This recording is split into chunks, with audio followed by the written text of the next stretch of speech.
then Erling Haaland made it 3. And at half-time, it is so far so very, very good for the Blues. City 3, Fulham 0. Well, let's go back to the studio and we can join Cal. Manchester City fans, welcome back to Matchday Live. We're bringing you some live pictures here of our players making their way back to their respective dressing rooms. It's currently Manchester City 3, Fulham 0. I've got Andrée and Michael with me in the studio. Andrée, the Manchester City team and manager will be going in very happy at half-time after that first half. Yeah, it's a dominant performance, I think, and good combination play, creating chances, and solid defense. Two chances for them, and it always happens, I think, but good first half. Was there anything that stood out for you in particular that we were doing that was able to exploit Fulham's defence? Yeah, I'm fascinating of how they are using their midfielders. I think that they have changed that during the year, and also more like a diamond, sometimes a box in the midfield, and using 2 forwards. I think that combination of shifting positions and sometimes they are a little bit wider, these players, and I'm really fascinated about that. I think that's interesting to follow.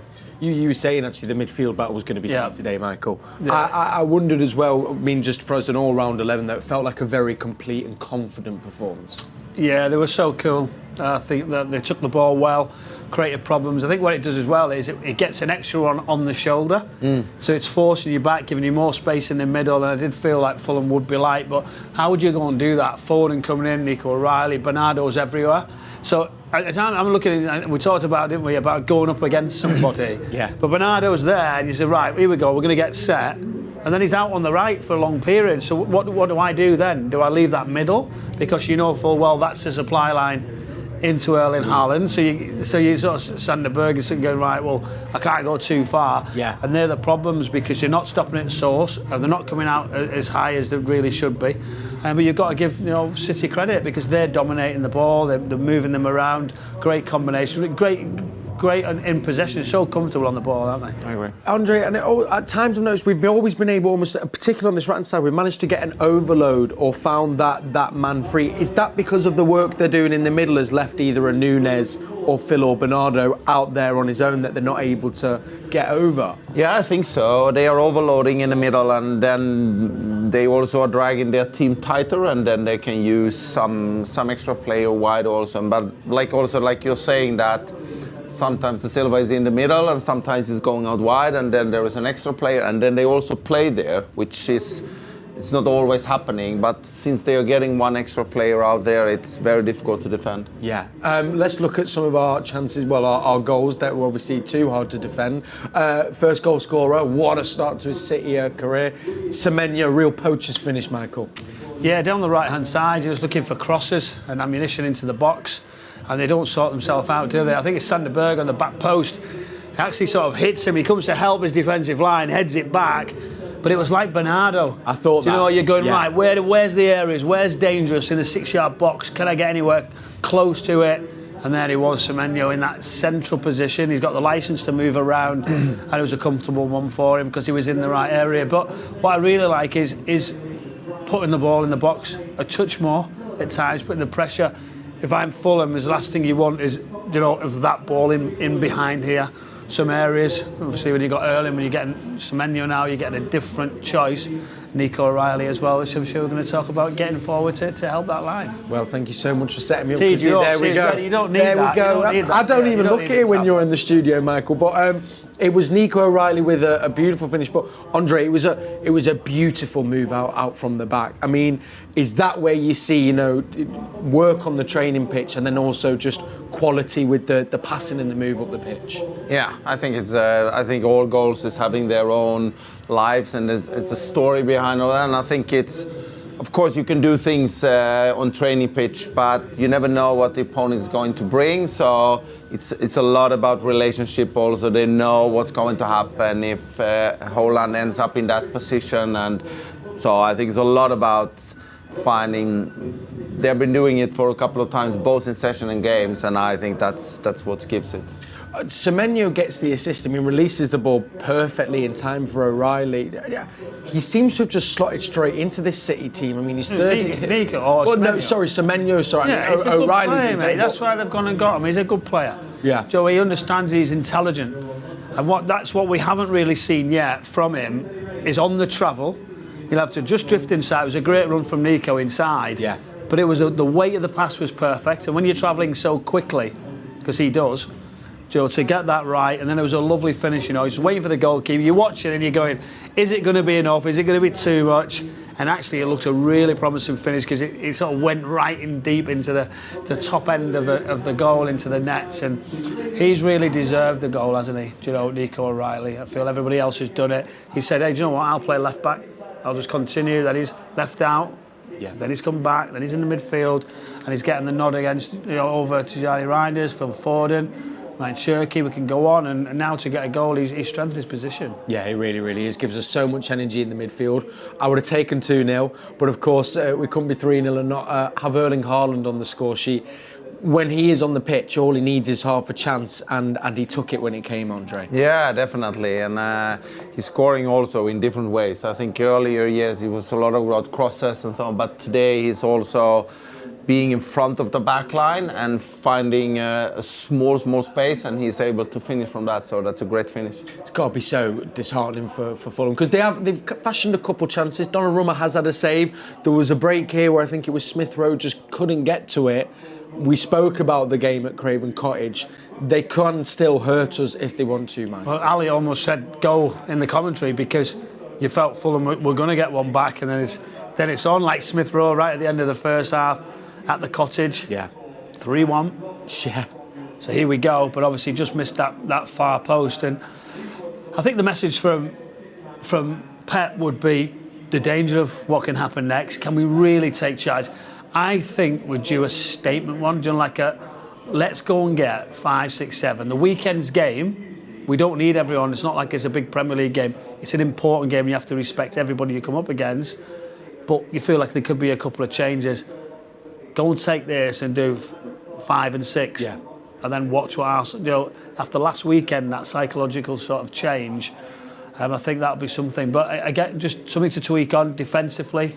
How do we organise? How do we limit the opposition for chances? Yeah, fingers crossed. Right, well, let's hear from Alistair, man. Actually, he's obviously pitch side. His commentary is alongside Kit Simons. Let's see what they made of those first 45 minutes. Yeah, welcome to the commentary position. A terrific first half described by myself and Kit Simons. Kit, what in particular impressed you about City in the first half? It was a very dominant display, but it looked like till the first goal came, it was total control and possession, but without creating probably too many clear-cut chances. And then once the first goal came, then obviously it opened up the floodgates a little bit. But probably the defining moment was the save by Donnarumma at 1-0. That goes in. Obviously, it's a very, very different complexion on the game. As it was, City pretty much went straight up the other end and scored a second through Nico O'Reilly with a brilliant link-up play, him and Semenyo, and a great finish. But then that third goal was nicely received as well from Erling Haaland. But Fulham have had their chances. A couple of really good chances.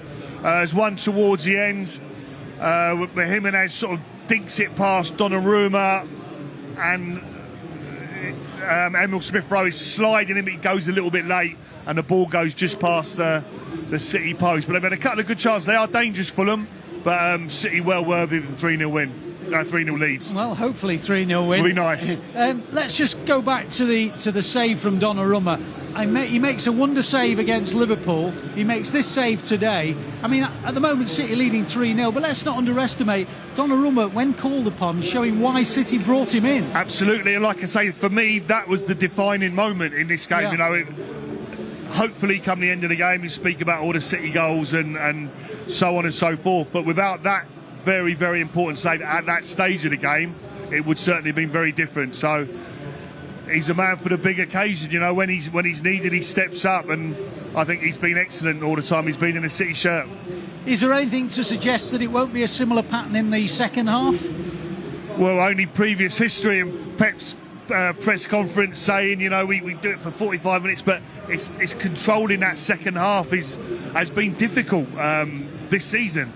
So, and last season for that matter. So it's, he'll be looking for that. If we can have an element of control in the second half and maintain that, he'll be absolutely delighted. Because at the moment, the score at 3-0 looks like it's done and dusted. But as you said earlier, we're 5-1 up at Craven Cottage and made hard work of that. But for a great block at the end, it would have been 5-5. So, Fulham won't lay down and die. They'll still believe they're very much in this game. The next goal is going to be key. The thoughts there of Kit Simons, myself and Kit bringing you live second half commentary. Make sure you download the app for that. Back to you, Kel. Thanks, Ali. Make sure you get Ali and Kit for your commentary on the second half. We're going to look ahead to that in just a second. But first, what I'm wearing, you're probably thinking, I like that, Kel. Well, you'd be right in thinking that, but this is a new kit celebrating the Year of the Horse, which we enter it as a new lunar cycle. We've had all sorts going on outside the ground, inside the ground. You'll have seen our Year of the Horse shirt that Puma released. We've also been doing fan giveaways. We've been having fortune cookies be handed out by Georgia with some special prizes in it. So let's see how Georgia got on and see what prizes some of our fans won here tonight. Hi guys, would you like a little fortune cookie? Would you like a fortune cookie?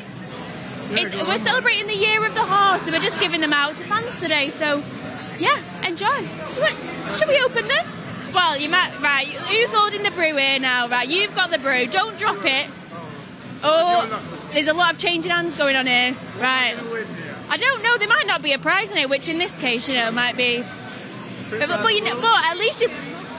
There is, yes. There's usually a fortune inside, so we'll have to see. But if not, you've got. Way! I'm going to open it, alright? Let's see what it says inside. I have one happy Year of the Horse from Manchester City Football. There you go, well, happy. You've got a nice little cookie now to go with your brew, so you enjoy that and enjoy the match. See you in a bit. Do you want a fortune cookie? Yes, should we get another one? See if there's another one. Oh, we've got a few left, but there's a few other bits and pieces in here. Let's see. I feel this one feels quite lucky, you know. Okay. Should we try it? Do you want to open it? Open that one. There you go. I'm loving this face paint, by the way. This is really cool. Did you get that done outside? And while you're opening it, do you reckon you can tell me who your favourite player is? Marmouche. Marmouche? I like it. What score do you reckon it's going to be tonight, though? 3-1. 3-1. I like it. Okay. I hope you're right. Hey, and if this is lucky, let's have a look, shall we? I know. Do you want me to hold this for you? Oh, we're getting a picture now. Right, let's have a look. But should we see what he's won? If you've won anything, let's have a look. Removal from the programme, both only, what is this the wrong side? Happy Year of the Horse from Manchester City Football Club. Congratulations, you have won a matchday programme. A matchday programme, well done. So if you take it to one of the kiosks that's got a matchday programme stand, then that's yours to commemorate the game. Wow, so thank you. You're very welcome. We're giving out fortune cookies today. Would you like one? So we're celebrating the Year of the Horse. So some of them have prizes inside of them, some of them don't, but you get to enjoy the cookie anyway. Is that all right? Should we open it? We'll stay here and open it, shall we? No pressure now. What score do you reckon it's going to be tonight, by the way? I'm thinking probably 2-1 to us, I'm thinking. Any goal scorers you reckon in there? Not too sure. No? Not too sure. Well, I suppose it doesn't matter who scores as long as we get the goals. What does it say? Have we got any prizes in this one? Has it got, a scarf? There you go. So if you take it to one of the kiosks or the club shop outside, then bag yourself a free scarf. There you are. Well, I'm going to head now, but enjoy the game and thank you very much. See you in a bit. Bye. So we're celebrating the Year of the Horse. So some of them have got prizes in them, some of them hasn't. But either way, you get to enjoy the fortune cookie. So we'll stay here and open. This is our last one, so I hope it's lucky. I hope it is lucky. Oh, we're struggling to open it here, that's all right. I love these face paints again. We just had someone else with nice face paints on. Did you get them done outside? Yeah, just in here. They're really Oh, very nice. I thought we were going to eat the paper then, I really did. That would have been all. Right, let's have a look. What does it say? Happy New Year from the horse from Manchester City Football Club. Congratulations, you have a single adult ticket for your stadium tour. There you go. So you can go on the stage. Have you been on it before? George there, give it out. Thanks to G. Right, we gave out some prizes. We'll be back at full time. Over to Alistair Mann and Kit Symes, who've got your commentary.